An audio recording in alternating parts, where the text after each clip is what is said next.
Hello नमस्कार दोस्तों, एक बार फिर से आपका स्वागत है आपके अपने यूट्यूब चैनल कृषि पॉइंट पर। दोस्तों, मैं आज आपके लिए लेके हाजिर हुआ हूँ क्लास 11th एग्रोनॉमी का एक और चैप्टर, जो कि है चैप्टर नंबर 12। इससे पहले आपको चैप्टर नंबर 11 तक पढ़ा चुका हूँ, जिसकी लिंक इसी वीडियो के डिस्क्रिप्शन बॉक्स में मिल जाएगी। तो आप सब जाके उसको ज़रूर देखिएगा। और प्लेलिस्ट की लिंक इसी वीडियो के डिस्क्रिप्शन बॉक्स में है, तो आप क्लिक करके सीधे पहुंच सकते हैं, चैप्टर वाइज अपनी पढ़ाई कर सकते हैं, क्योंकि आपका बोर्ड एग्जाम जो है वो काफ़ी नज़दीक आ चुका है। दोस्तों, मैं जो वीडियो बनाता हूँ एग्रोनॉमी का, उसमें काफ़ी सारे एग्जाम को ध्यान में रख के बनाता हूँ, जैसे UP cadet exam, BHU exam और सीयूटी एग्जाम, और बाकी आपका बोर्ड एग्जाम। अगर आप मेरी वीडियो पढ़ेंगे तो उसमें से सारे एग्जाम को कवर कर सकते हैं, क्योंकि मैं छोटे छोटे पॉइंट को लेके बाकी आपके जो बड़े बड़े पॉइंट्स होते हैं जो एग्जाम में पूछे जाते हैं, उसको लेके मैं वीडियो बनाता हूँ। आपका बोर्ड एग्जाम नज़दीक आ रहा है, तो आप हमारे इस यूट्यूब चैनल से आप अपनी एग्रोनॉमी और क्लास 11 कृषि अभियंत्रण का जो है पढ़ाई कर सकते हैं, जो कि फ्री ऑफ कॉस्ट में बिल्कुल अवेलेबल है आपके इस यूट्यूब चैनल पर। शुरुआत करते हैं। अगर अभी तक आप हमारे इंस्टाग्राम और फेसबुक को फॉलो नहीं किया, प्लीज़ जाके फॉलो कर लीजिए, क्योंकि हम वहाँ पर अपने जो छोटे छोटे नोटिफिकेशन होते हैं, रील्स होते हैं और बाकी जो क्लिप्स होते हैं वीडियो के, वहाँ पर अपडेट करते रहते हैं, जिससे वहाँ पर आपको नोटिफिकेशन जल्दी मिल जाएगा। और अभी तक आप हमारे यूट्यूब चैनल को सब्सक्राइब नहीं किया तो प्लीज़ सब्सक्राइब कर लीजिए। तो चलिए शुरुआत करते हैं आज की चैप्टर की। तो चैप्टर का जो नाम है वो है बाजरा की खेती, चैप्टर नंबर 12। शुरुआत करते हैं पहली हेडिंग, जो कि है आपका बॉटनिकल नेम, जिसको हिंदी में बोलते हैं वानस्पतिक नाम।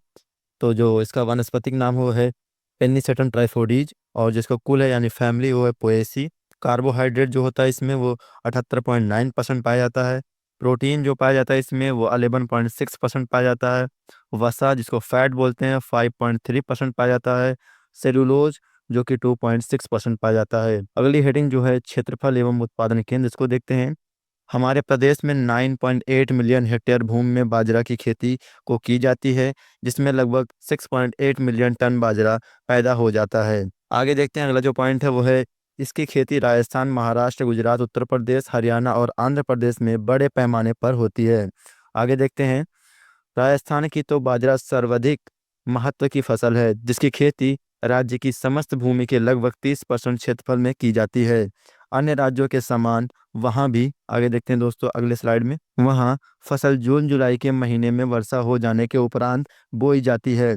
आगे देखते हैं अगला पॉइंट, गंगानगर जिले के कुछ भागों को छोड़कर बाकी अन्य सभी स्थानों में बिना सिंचाई के ही उगाया जाता है। असम, केरल और नागालैंड को छोड़कर देश के अन्य सभी राज्यों में बाजरा की खेती की जाती है।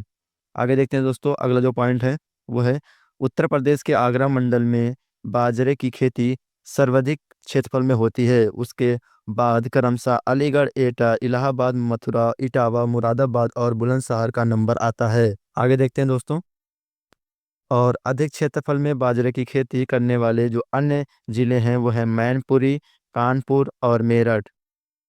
मोस्ट इंपॉर्टेंट पॉइंट जो देखते हैं वो है जलवायु, इसको क्लाइमेट बोलते हैं।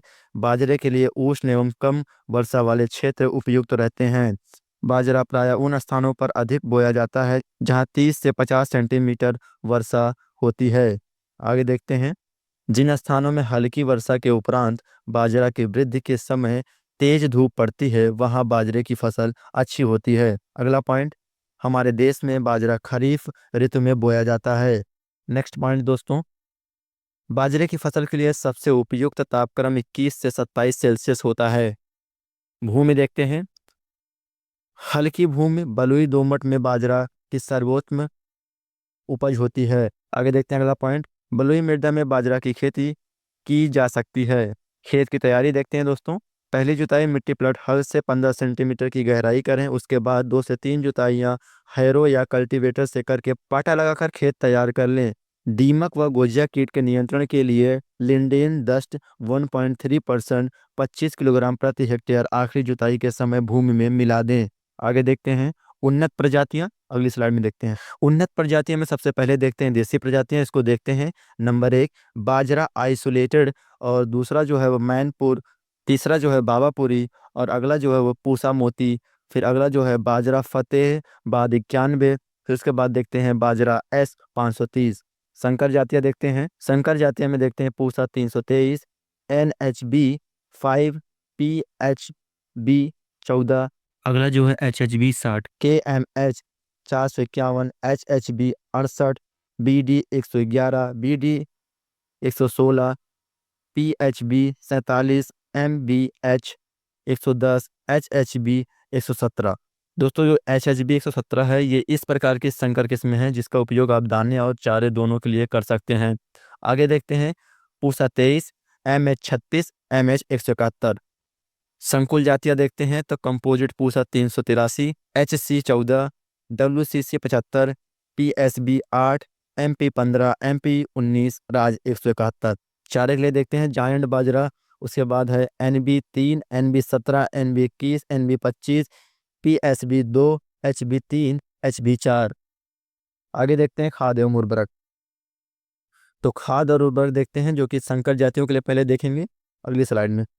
अब खाद और उर्वरक देखते हैं जो कि संकर जातियों के लिए देखते हैं। तो सबसे पहले देखते हैं इसमें नाइट्रोजन जो कि होता है 80 से 100 किलोग्राम, और 50 किलोग्राम फास्फोरस, 50 किलोग्राम पोटास प्रति हेक्टेयर। आप देखते हैं देसी किस्मों के लिए तो 40 से 50 किलोग्राम नाइट्रोजन, 25 किलोग्राम फास्फोरस और 25 किलोग्राम पोटास प्रति हेक्टेयर।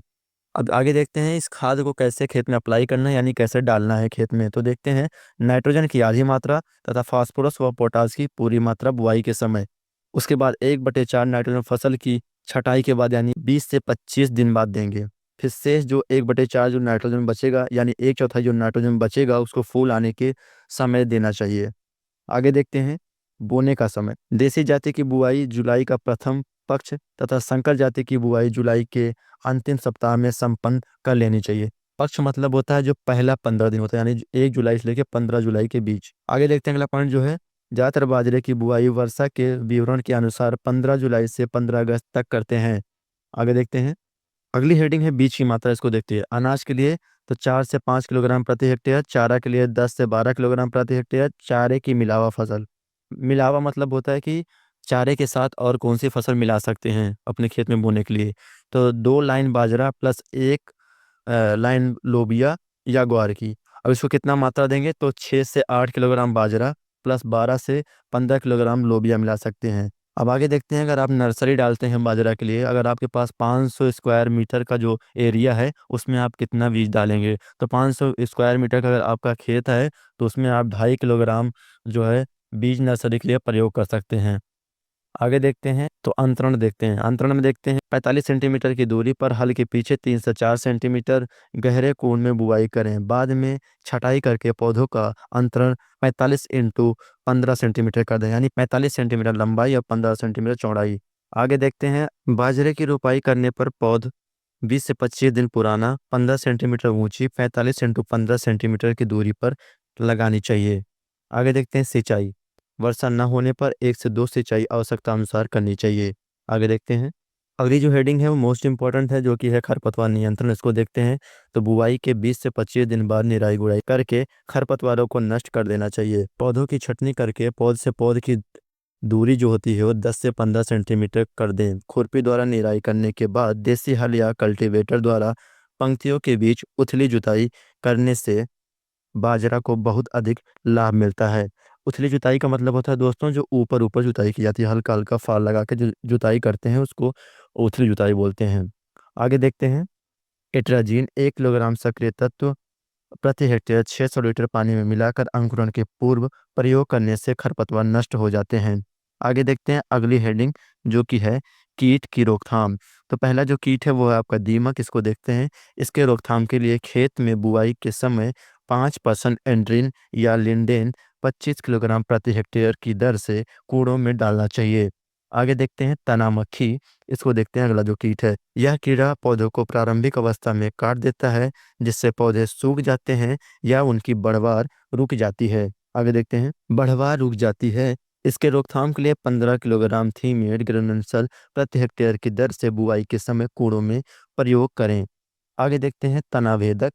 इसके रोकथाम के लिए 0.15% इंडोसल्फान 35 सीसी 600 से 800 लीटर घोल का प्रति हेक्टेयर के हिसाब से पौधों पर छिड़काव करना चाहिए। आगे देखते हैं मिज एक कीट होता है उसको देखते हैं। इसका प्रकोप फसल में बालियां निकलते समय होता है। इसके रोकथाम के लिए कार्बारिल 50% के घुलनशील चूर्ण को 2 किलोग्राम प्रति हेक्टेयर के हिसाब से 600 लीटर पानी में घोलकर बालियों पर छिड़काव करना चाहिए। आगे देखते हैं, अब देखते हैं रोग और उनके रोकथाम। तो पहला जो रोग है वो है हरी बाली रोग। यह रोग बीज तथा मिट्टी दोनों से फैल सकता है। इसके प्रकोप से पत्तियों का रंग पीला और बाद में कत्थई भूरा हो जाता है। पौधों की बढ़वार रुक जाती है। पौधों की बढ़वार रुक जाती है। आगे देखते हैं पूरी बाली या बाली के कुछ भाग छोटी तथा मुड़ी पत्तियों के आकार में बदल जाते हैं तथा बालियों पर दाने नहीं बनते हैं। इसका रोकथाम देखते हैं। इसके रोकथाम के लिए बीज को एग्रोजीएन या सेरेसान या बाबिस्टिन से उपचारित करना चाहिए। 1 किलोग्राम बीज में 2.5 ग्राम दवा मिलानी चाहिए। दोस्तों, रोकथाम में जो अगला पॉइंट देखते हैं वो है रोगी पौधों को उखाड़ कर जला देना चाहिए। तीसरा जो पॉइंट है रोग रोधी किस्में बोना चाहिए। चौथा जो पॉइंट है फसल पर 0.25% इंडोफिल M45 का छिड़काव करें। अगला जो रोग है वो है अर्गट रोग। इसको देखते हैं। इस रोग का आक्रमण फूल आने के समय होता है। इसके आक्रमण से फूलों में से गुलाबी रंग का गाढ़ा तथा चिपचिपा शहद जैसा तरल पदार्थ निकलता है, जो सूखने के बाद बालियों पर कड़ी परत बना देता है। इसके कारण बालियों में दाने नहीं पड़ते हैं। इसमें दाने के स्थान पर भूरे रंग के काले रंग की सींग के आकार की गांठें बन जाती हैं, जिन्हें स्कैलीरोसिया कहते हैं। अब इसका रोकथाम देखते हैं। तो दोस्तों, इसके रोकथाम के लिए फूल आने के तुरंत बाद जिन्हें 75% WP का 2 किलोग्राम प्रति हेक्टेयर की दर से छिड़काव करना चाहिए। यह छिड़काव 10 दिन के अंतर पर 2 से 3 बार करना चाहिए। अगला जो पॉइंट है इसमें रोगी पौधों को उखाड़ कर जला देना चाहिए। अगला जो पॉइंट है एक ही खेत में बाजरे की फसल हर वर्ष नहीं उगानी चाहिए। आगे देखते हैं। बीज को बोने से पहले 20% नमक के घोल में डुबा लें। स्वस्थ बीज नीचे बैठ जाएंगे। इन्हें निकाल कर साफ दानों को धोकर अच्छी प्रकार से सूखने के बाद बोएं। अगला जो रोग है कंडुआ रोग। इसको देखते हैं। इस रोग में दाने आकार में बड़े, गोल, अंडाकार, हरे रंग के हो जाते हैं, जिनमें काला चूर्ण भरा होता है। यह काला चूर्ण फफूंद के बीजाणु होते हैं। यह बीजाणु वायु अन्य स्वस्थ पौधों तक पहुंचते हैं। रोकथाम देखते हैं अगली स्लाइड में। इसके रोकथाम के लिए बीज को बोने से पूर्व शोधित अवश्य कर लें। बीज को 1% पारायुक्त रसायन जैसे बाविस्टिन या बीटाबैक्स से 2.5 ग्राम रसायन प्रति किलोग्राम बीज की दर से शोधित करना चाहिए। आगे देखते हैं। फसल पर 0.15% बीटाबैक्स का छिड़काव फूल आने की अवस्था में करना चाहिए। आगे देखते हैं कटाई। कटाई में देखते हैं दोस्तों, तो 85 से 100 दिन में विभिन्न किस्में तैयार हो जाती हैं। बालियों में 20% नमी रह जाने पर कटाई करें। आज की लास्ट शेडिंग देखते हैं इस फसल की, तो वो है उपज। तो उपज में देखते हैं संकर किस्में 25 से 30 क्विंटल प्रति हेक्टेयर, देसी किस्में 15 से 20 क्विंटल प्रति हेक्टेयर। अगला जो पॉइंट है दोस्तों उसको देखते हैं। तो हम बाजरे की अच्छी फसल से 80 से 100 क्विंटल प्रति हेक्टेयर तक सूखी कड़वी मिल जाती है। कड़वी मतलब होता है जो बाजरे का जो डंठल बचा रहता है उसको कड़वी बोलते हैं। अगला जो पॉइंट है वो है हरा चारा 300 से 350 क्विंटल प्रति हेक्टेयर पाया जाता है। दोस्तों, यह वीडियो यहीं पर समाप्त हो जाता है। यह चैप्टर केवल एक ही वीडियो में कवर हो गया है, इसलिए इसका पार्ट 2 नहीं आएगा। और दोस्तों, अभी तक आप हमारे चैनल को सब्सक्राइब नहीं किया, सब्सक्राइब कर लीजिए। वीडियो अच्छी लगी तो लाइक करिएगा और शेयर करिएगा और कमेंट बॉक्स में बताइएगा कि वीडियो आपको कैसी लगी। और दोस्तों, तब तक के लिए खुश रहिए, मस्त रहिए, स्वस्थ रहिए। जय हिंद।